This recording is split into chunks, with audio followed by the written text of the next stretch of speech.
inside the Ark now. There's some cages right here with animals, and you hear animal noises, and it sounds real. Like, it sounds real. Like maybe they actually do have guinea pigs or something in there. Like, so some cages, the smaller animals. Wow. This is really neat. You got something up here, I guess that, oh, I guess these are imitating like oil lamps. Always kind of wondered, you know, in the pre-flood world, did they have electricity? Is that something that was lost? Because I mean, like, you hear about the Baghdad battery and stuff like that, but it's not as impressive as people try to make it out to be, like ancient aliens and all that. But you know, we know they had something in the ancient world. So, what?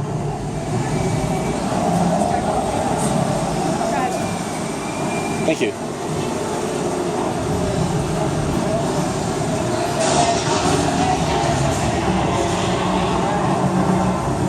They've got a speaker up there where I think it's dinosaur noises coming out.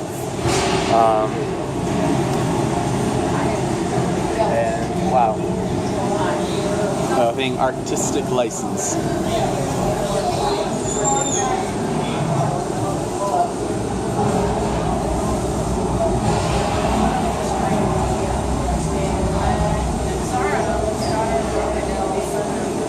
So it talks about how, hey, we only know so much about the Ark from the Bible, so a little bit of artistic license was taken.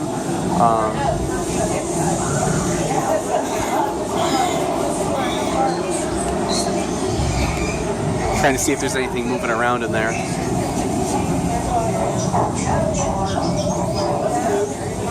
So you can definitely see how a lot of things could be stored in here. Like, I'm looking at this one cage right here. We assume, I think, you know, you're going to assume, okay, one animal, but like, you can easily store several small animal kinds in this one. Oh. Sounds of something drinking the water. Oh, it looks like this is like feeding and watering things.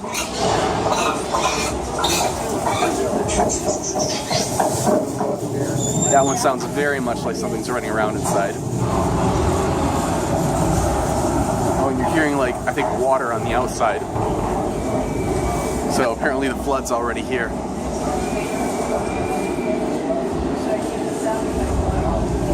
They got my ticket. Nobody took my ticket.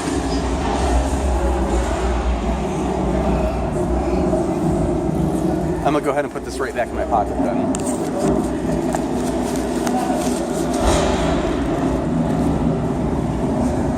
So I thought we were about to go someplace where they were gonna take our ticket. I don't know if you guys can even hear me, but that's okay.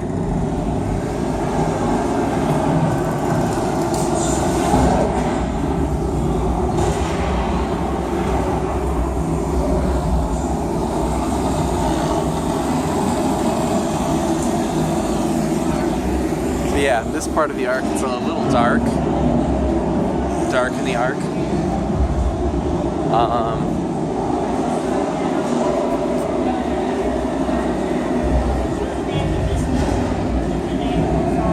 So, yeah. Okay, so more animal cages.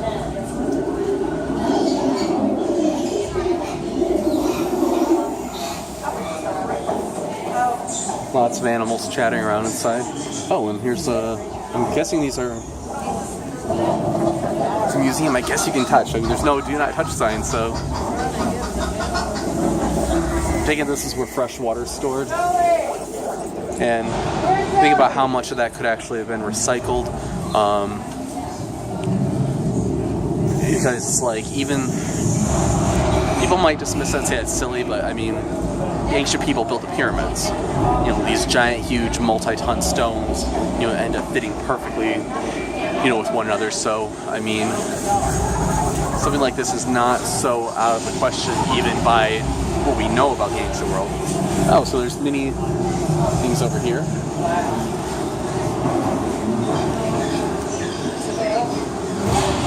Oh, wow. wow, that feels so neat actually. I don't know why. I don't know what kind of wood this is, but ooh, something growled at me.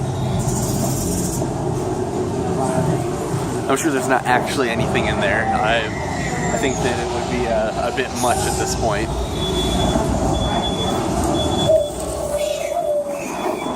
I think I hear monkey noises.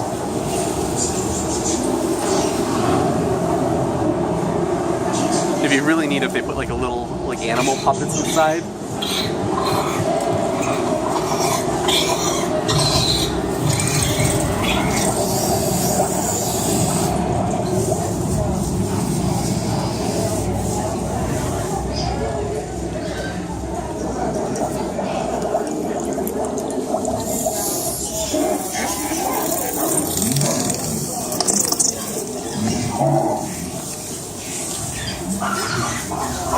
So as you guys have seen in my previous videos, there's a lot of question about, well, how could Noah fit all these animals on?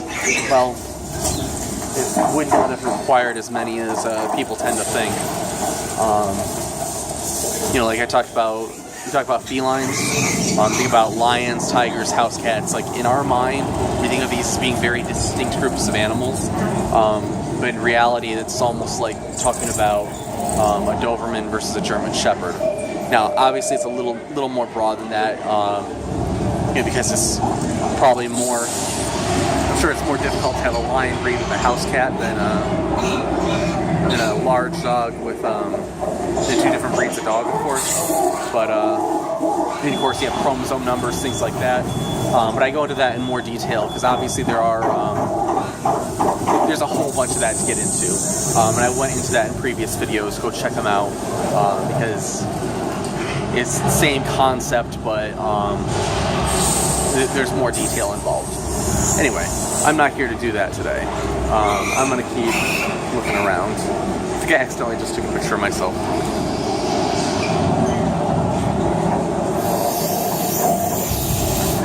That's probably my new profile pic.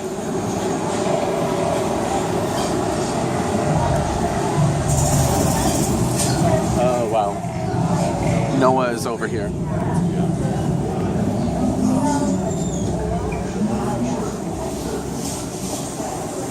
More jugs of water. I really like how they did this, where it's like you don't necessarily see the animal. Oh wow, that's real. I think that's real bamboo, guys. I really like that. I kind of wonder how many people must have been involved with this.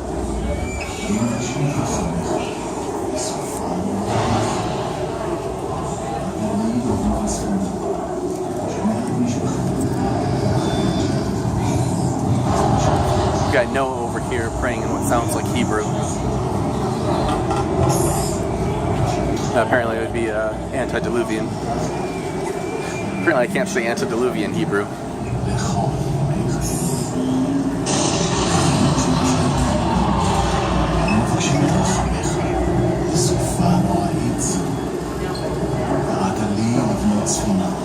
So over here there's a sign that says Noah's Prayer. It says, God of heaven, we ask for your mercy through this terrible storm. You called me to build a ship to preserve my family and the animals that you brought to me, and I have sought to be faithful to honor you in all that I have done. Preserve us now through your judgment on this world, as you have promised, and we will be faithful to serve you all our days. This is our prayer. God brought Noah through the catastrophic storm, showing him mercy and grace during the judgment. Noah was faithful to his generation to honor the Creator and do as he commanded. We are all descendants of Noah and should follow his example.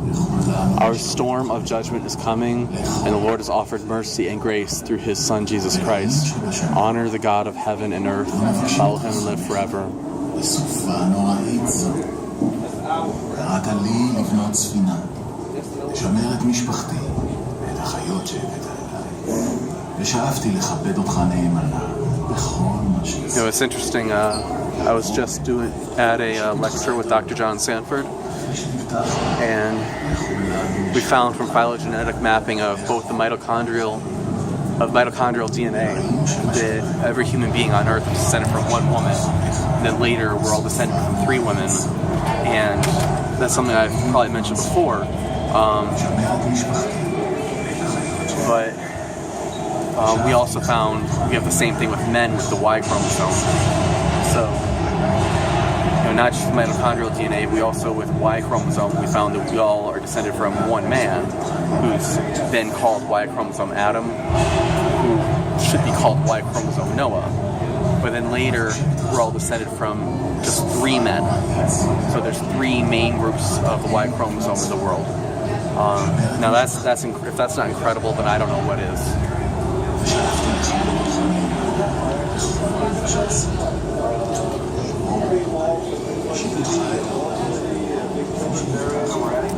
Oh, there's a staff member here.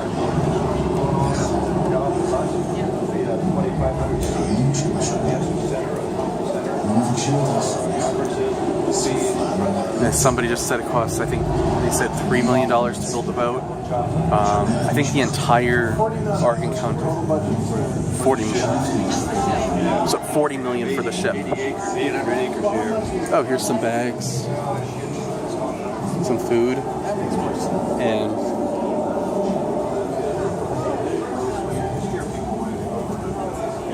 don't know what's in there, but that's okay.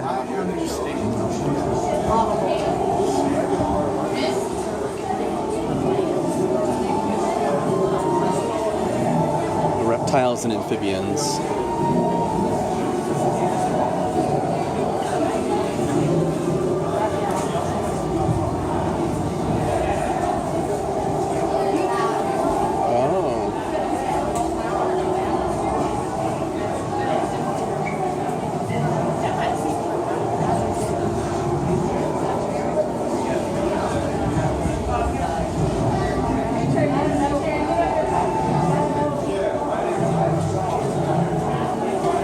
I've actually thought about doing something like this with my zebrafish tank. Tried to set it up with fruit flies, but it didn't work out quite as I'd like, because the fruit flies like to commit suicide a little too quickly. Or something like this might work out better. Clean water poured fabric coverings. I know, that's what I was wondering too. How would you Interesting.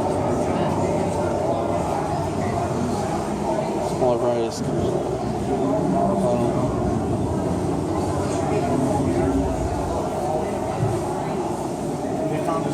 So this is definitely interesting. The idea is you don't have to take care of all of the reptiles directly. You can just take care of groups of moths or insects and let them basically fly into the pots where the reptiles are kept. And then up here, you can pour water through the top of the container, and then it would clean the container, going right through the pot and cleaning out all the waste. Hope you guys can hear me all right. This is one of these things about only having one take. But if not, I guess that's okay too.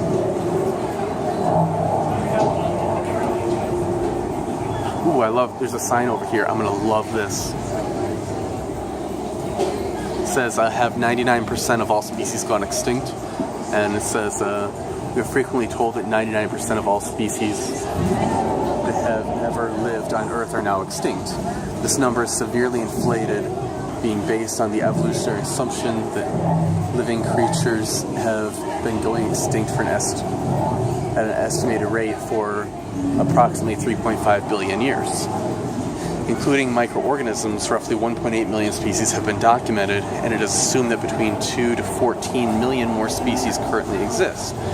Thus, if the 99% figure is accurate, there must have been anywhere from 375 million to 1.6 billion species that have gone extinct. In reality, we cannot know with certainty how many species have gone extinct. The amount of documented extinct species only numbers in the thousands, not in the millions or billions. So, there you go. I think for some of these, it's very nice artwork. Definitely better than I can draw. I could draw you like a stick figure dinosaur if you want me to, but don't expect much more than that. Even my Sticklebacks video, guys, I actually traced a photograph, and that's how you got the nice looking cartoon Sticklebacks. So I'm looking at this. It looks like an automated watering trough.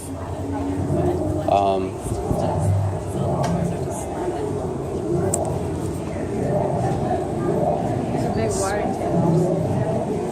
Ooh. Because I'm a little scared because they almost look real.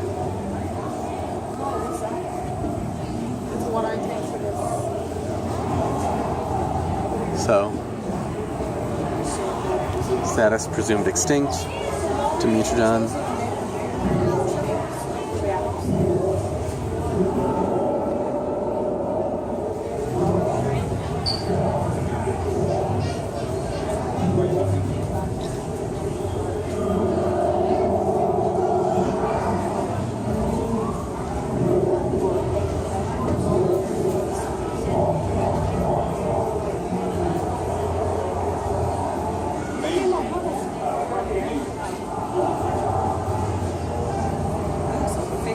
So apparently these guys would eat these sharks that also ate them.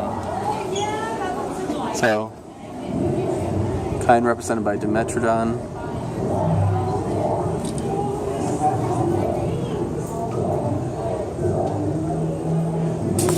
Guys, I've never seen... This is probably the best fake animals I've ever seen. It's like kind of scary because it looks like, oh my gosh.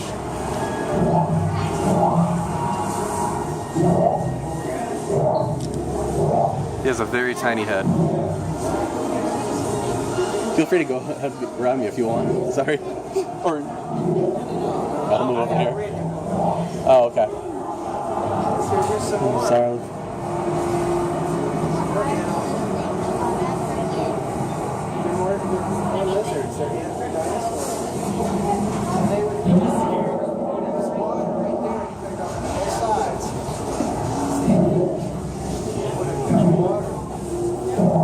Oh, interesting. So, if you guys ever see something like that in the woods, take a picture. Post it on Facebook or whatever.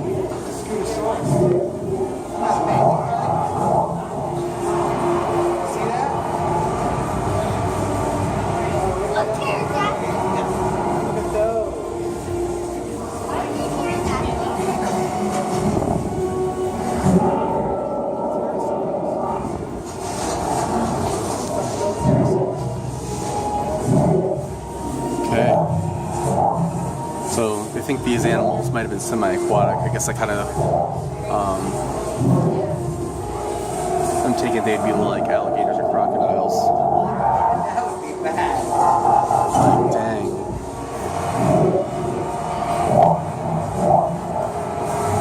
So I was almost half wondering, hey, can we open this cage so I can, so we could take pictures? But then I was afraid that they would get out. Like, guys, like the stuff here looks quite impressive. Like everything looks like it's about to come to life, and you have to remind. You talk about suspension of disbelief. You have to remind yourself that it isn't real.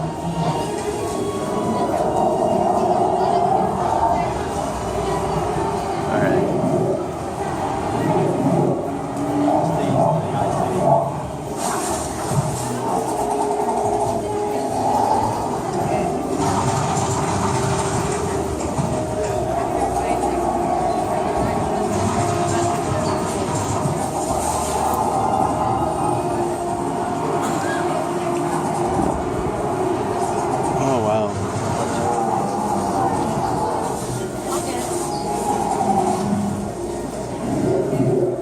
I'm glad nobody has objected to me filming. I guess it's didn't get a chance to email my contacts here before this. Actually, I probably did, but I was planning on going on a different trip and ended up here instead. Now that is gorgeous. extinct. Adult wingspan 3 to 22 feet.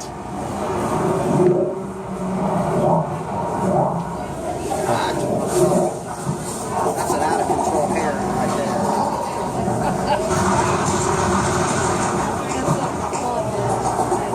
Alright, so this is one of the interesting things, like right here, what you're seeing isn't the fully grown version of these animals. Right here it's a juvenile version, and that's something that's important to remember. Like, people ask, well, how can you know if it dinosaurs and other large animals on the board? It's like, well, he didn't have to bring the largest fully grown animal. You can bring juveniles. You don't have to bring eggs, because eggs are kind of hard to take care of. You don't have to bring babies, but if you bring juveniles, they can be pretty self-sufficient. Especially with animals. I mean, you have a baby deer comes out of the mom within like 2 minutes, it's walking. So most things out there aren't like humans. We got a mosasaur and some pre-flood ocean. So, yeah, I think this is going to be a good place to stop the video for right now. I'm going to come back here real soon. I just want to make sure that the video is working properly.